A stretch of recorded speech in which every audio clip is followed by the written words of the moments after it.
Aujourd'hui, on va réaliser une expérience montrant la réaction entre le fer et le soufre.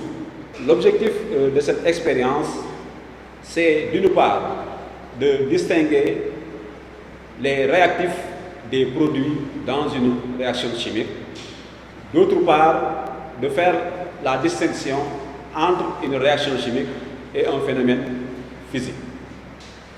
Pour réaliser cette expérience, nous avons besoin du fer. Ici, nous avons de la poudre de fer.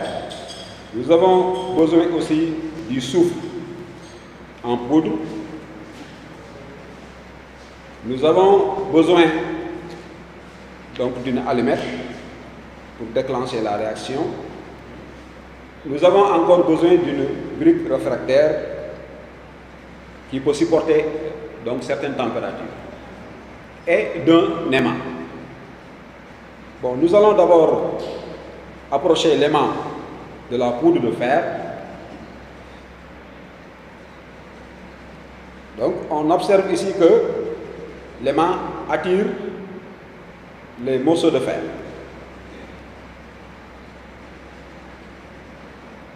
Approchons maintenant l'aimant de la poudre de soufre. On voit que l'aimant n'attire pas le soufre. Maintenant, nous allons réaliser le mélange en quantité proportionnelle de fer, poudre de fer et poudre de soufre. On obtient le mélange fer-soufre. On va mélanger le fer et le soufre. Approchons à nouveau l'aimant au mélange fer-soufre. On voit bien que l'aimant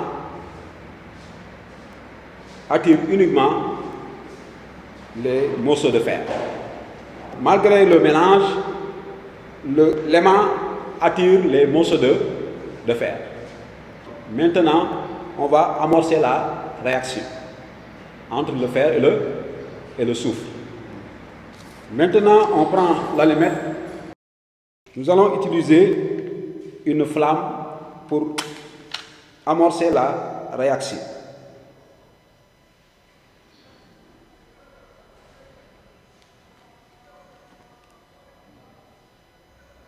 À la fin de la réaction, on obtient ce produit. Maintenant, nous allons approcher l'aimant au produit de la réaction. Et observons maintenant ce qui va se passer.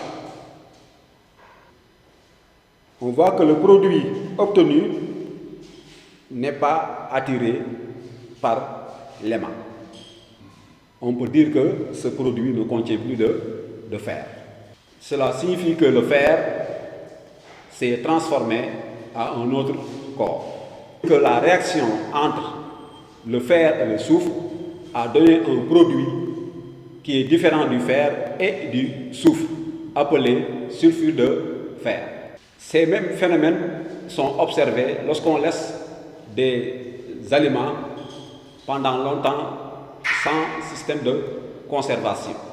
Ces aliments peuvent pourrir à cause des réactions qui se produisent.